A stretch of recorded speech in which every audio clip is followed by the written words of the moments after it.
is Naz here on SG1 Radio. How are you doing? How are you enjoying the first week of lockdown 3, actually? Maybe I should start with that. How are you enjoying homeschool? How are you enjoying working from home? Well, I've got lots of stories to share, which I'll definitely be sharing with you on my radio show tomorrow. So stay tuned tomorrow as well at between 3 and 4. But for now, I am very happy because I've got a very lovely guest joining me today virtually. And this person, he wears many hats. And that is a UK-born entrepreneur, investor, visionary, health and fitness enthusiast, and philanthropist, Jag Chima. Jag, how are you doing? I'm doing. Thank you for having me. Honestly, it's a pleasure. So how is lockdown 3 treating you? It's been pretty good, to be fair with you. We've actually, it's been business as usual for us because we're kind of learning the digitalization of the whole world now. So yeah, it's been pretty interesting. Yeah, it's quite interesting actually, and how we're all adapting to it as well. So Jag, you've done a lot of work within the UK, India, and other parts of the world, and your achievements speaks for itself. So have you always been that someone who thought, you know what, I'm going to set up my own business and be that successful person that I am now? Have you always been that person? I didn't think that I would be a multinational. I definitely knew that I was going to be I was going to have my own business. I knew that from quite a young age. Growing up, watching my father do his own thing was kind of something that I adapted to. And I worked with my dad ever since I was a young child, you know? And so I couldn't think of any other way of planning my career. But yeah, as time went on and as I kind of gained more experience, I learned more and more through self-taught methods. And here we are today, and we work in multiple different countries. That's really impressive. And what was your first project you worked on as an entrepreneur? It was actually mobile communications. That was a very really? first business. Wow. Yeah, so that was very interesting. And it was kind of when the mobile phones were the business was still peaking. And I remember when I was very young, having a mobile phone used to be a real big deal. Like if you used to see somebody walking down the street with a mobile phone, and they used to be huge in those days. Yeah, they had like an aerial as well, didn't they? I don't think they'd be classed as like an offensive weapon in today's time, you know. But as when I was about 17, at that time, mobile phones became very popular and a lot of people had them. So that's around the time that I decided that this was what I wanted to be involved with. And it was pretty exciting. I really enjoyed what I did. And that was key for that business to be successful. Oh, wow. That is really impressive. And I can see that as an entrepreneur as well, you're always full of ideas and you're always innovating. And the London Group, that comprises of companies in property development, lifestyle brands, fitness education, talent, and whatnot, to be honest. So how did the London Group come about? Well, as I say, the first business was mobile communications, and I learned a lot through that business. If I was to guess what business I would have entered before the mobile phone business, it would have been property, because my father, his business is construction. We build houses, we have a builder's merchant. And so real estate was this natural business to enter. So when I started mobile phones, side by side, I was handling my father's portfolio and doing some property work. When the mobile phone trade started to slow down, when Tesco's and other big supermarkets started selling phones, I decided to exit and then entered the mobile phone industry, the real estate industry. And through that industry, I met with a lot of people from all walks of life. And as an entrepreneur, it comes naturally. You know, when you see an idea or you have an idea, if you take action, you can develop that into a vertical. And as I say, one of the key things is that if you enjoy what you do, you'll always find a way of making it a reality. Or if you have an idea and you're really passionate, you'll find a way. So through the network, through the real estate contacts that I had and I gained, there was a lot of opportunities that used to land on my desk and a lot of ideas. And I kind of started to build up the confidence to take steps and do more. And here we are today. And, there's a lot of things that happened during that journey which prompted me to take more action. And actually, it was in the latter part of my recent years that I decided to take more prompt action on some of the ideas that we have. And, we've developed some awesome verticals from that. That's interesting. And would you say you faced a lot of ups and downs maybe to get where you are now? Yeah, for sure. And I don't think any journey would be as appreciated as I appreciate mine if it didn't have any ups or downs. It's actually the lessons that you learn during the course of your journey which help you to appreciate. I always say that anything that you can get easily will never really truly have a value to it. And any achievement that has, really been hard work, sacrifice, that is what you appreciate. So I've had multiple difficult times during this journey. I lost a lot of so-called friends. I experienced a lot of negativity.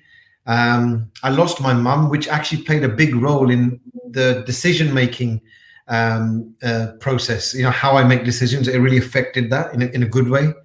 And one of the biggest things that helped me to kind of divert into businesses outside my comfort zone, which was the real estate, the health business, and the gyms, the education, was a motorbike crash that I had in 2008.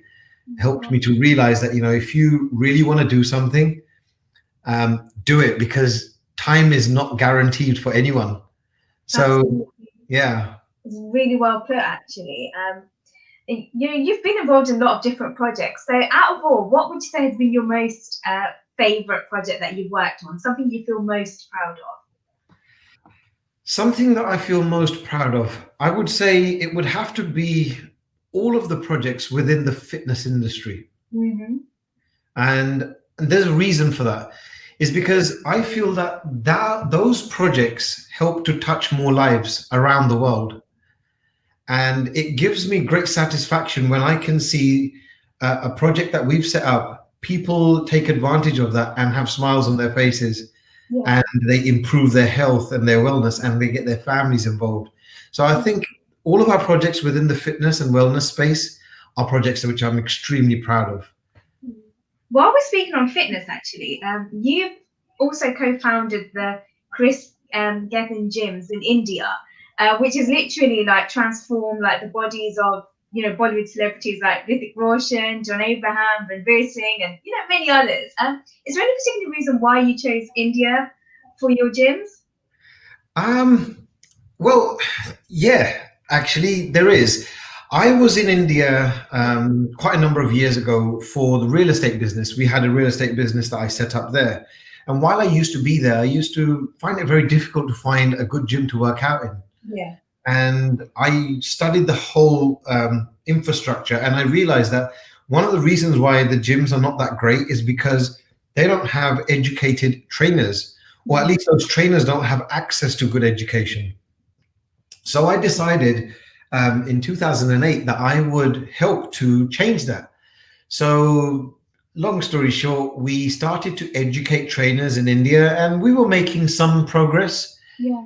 During the course of that time, I met with Hrithik Roshan, and I was actually reading a book at the time, a book written by my now business partner. And when I met him, I was like a little bit starstruck because, of course, I'm sure a lot of people will be starstruck. Yeah. So I gave him the book that I was reading. Yeah. And it was Chris's book, and he loved it. And his manager contacted us and said that, look, I'd like Chris to train me. And that's where the journey in India started for our business verticals in India. However, the news about our plans to launch gyms, which was supposed to be in the UK first, was leaked into the Economic Times in India. And from there on, we had so many inquiries. We then realized that maybe India is the better place to start our gyms before we entered the other parts of the world, and that's the story behind how Chris Gethin Gym started in India. That's a really, really good story to share, actually. And it's something obviously a lot of our listeners definitely wouldn't have known about. So thank you very much for sharing. And speaking on more on your interest in fitness, you've also completed a triathlon and also a 1,450-kilometer cycle ride from Delhi to Mumbai. So how was that experience? It was It must have been hot over there at the time. well, the triathlon was in the UK, which was my first Yeah. big physical challenge, and that was thanks to my business partner Chris. He actually he nominated me to do it, and I just had to do it because he announced it on his social media.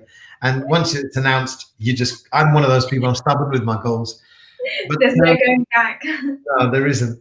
And with the India cycle ride from Delhi to Mumbai, it was actually winter time in Delhi, so it was freezing in Oh. Delhi. However, I cycled through the freezing cold into the desert where it was just unbelievably hot, all the way through Gujarat and then back into Mumbai, which was the hardest challenge that I've ever done in my life. But I learned so much from that experience. It was phenomenal. And I really hope that if any of your listeners really want to challenge themselves and do something, try and aim for the stars, as they say.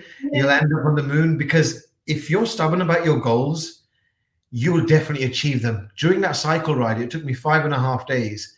I kept thinking about, if I give up, I'd have to start from the beginning whenever I come back. And that's something I didn't want to do. So that achievement has helped me to make better decisions, inspire other people. And being in the fitness industry, I always wanted to do something where people would respect you for an achievement that requires dedication and hard work. And that was definitely one of those. That was really good. And out of curiosity, how many days did it take you to cycle to Delhi to Mumbai? 5.5 days. 5.5 days. Did you take stop and sleep at hotels on the way, or how was the experience as in your journey? It was horrible. It was horrible. I couldn't describe it with any other words, because it was an organization who planned this ride, and it was terrible the way they planned it. I mean, for them, it was just money. But these places where we were stopping were horrendous. They were terrible. Like, they weren't really places where you could stay. Oh, but God. When you once I was on this cycle ride, there was no turning back. I had to complete it. And I suppose in one shape, or in one aspect, that's what made it even better. Thinking about the process and that journey, the difficulties, it made it all worth it in the end. It seems very memorable, actually. And that is a massive achievement. So definitely you should feel very proud of yourself. Thank you. And in addition to your work, you're also quite passionate about social causes too. And one such being your support for the unique home for girls in Jalandhar in India. Are you able to tell us a bit about that, please? Yes, of course. So a lot of us in the West, we sometimes forget how fortunate we really are. And with the types of businesses that we're involved with, we are frequently approached by, organizations who are taking great initiatives. And the unique home was introduced by a friend of ours, and they kept telling us, go and visit. And I was thinking, I wonder what it's all about. I don't know what to expect. And years ago, I think it's 2006 or 7, we decided, okay, let's go and check it out. And when I went to visit this place, I had no idea what to expect. But when I saw these baby girls there, I was blown away. It takes a lot to blow me away. And that was something that really kind of got me quite emotional, because I remember seeing this little girl. She couldn't have been more than about 2 weeks old. And she was so beautiful. And I was just looking at her and thinking, why would anyone dump this baby? And within our culture, there used to be this thinking, and it still exists, where, couples would prefer to have a boy over a girl. And I still don't understand why as well. Exactly. exactly. especially day and age as well. I mean, now everyone is considered as equal, so it is really sad and heartbreaking to hear this still. Yeah, and it still exists. I have to say, it does still exist, and it's such a shame. I have a daughter, and I'm so proud, and I'm so grateful and blessed. She's changed my life. She's always going to be my little princess. Yeah. Um, and when I went to the Unique Home for Girls, and I saw this little girl, I just thought of my own daughter at the time, and I thought I could never imagine, even thinking about something like this. So that gave me the attachment, and obviously being a father myself, it was even more special. So I'm a very, very like tiny supporter of the Unique Home for Girls in comparison to some of the great personalities from around the world who do awesome work. And this is a home um, that gives a second chance of life to girls who are abandoned because of their gender, and they are doing such an amazing job. They take in girls. It's like a little cradle that they have outside. People leave the child there, and then they can just walk away rather than dumping children. Yeah. They've found children dumped in wells, wrapped in plastic bags and stuff like that, and they take care of them, give them all the love that they need, and they give them great education. Some of the girls have gone to the States, it's Canada, UK, so they're doing an amazing job. Oh my God. I'm really glad that such people do exist that are there to support these girls as well, because otherwise it just makes me wonder, what would happen to them. And even now, there are many girls who are left abandoned and they don't have any help. So they are doing a really fab job there. And I really do hope we see more organizations like that as well in the future. Absolutely, absolutely, and I think the biggest plus is that they are creating awareness, so that we can reach the root cause and help change the way people think. Yeah, absolutely. I think that would be an even bigger achievement if Absolutely. people change their minds and these things didn't happen. But no, it's really like, I'm sure it's touched a lot of people's hearts, the work that you just mentioned as well. And I do wonder whether you have any spare time actually, because you're involved in so many things. Do you have any spare time in between? A really good question. I plan my time well. I think that would be the best answer.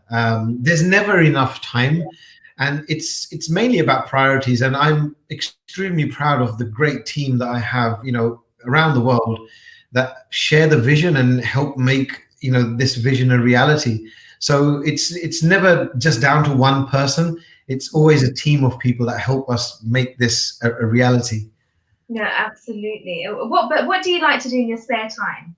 If whenever you do have your spare time, then. Yeah, well, I love to read, and I love to train. That's one of my biggest passions.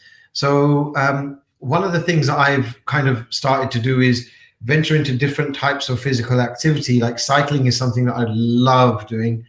I've started to run a lot more now.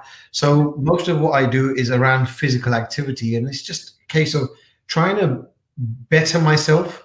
So all of my hobbies revolve around trying to kind of push those boundaries. If that makes sense. Yeah, no, that is fantastic.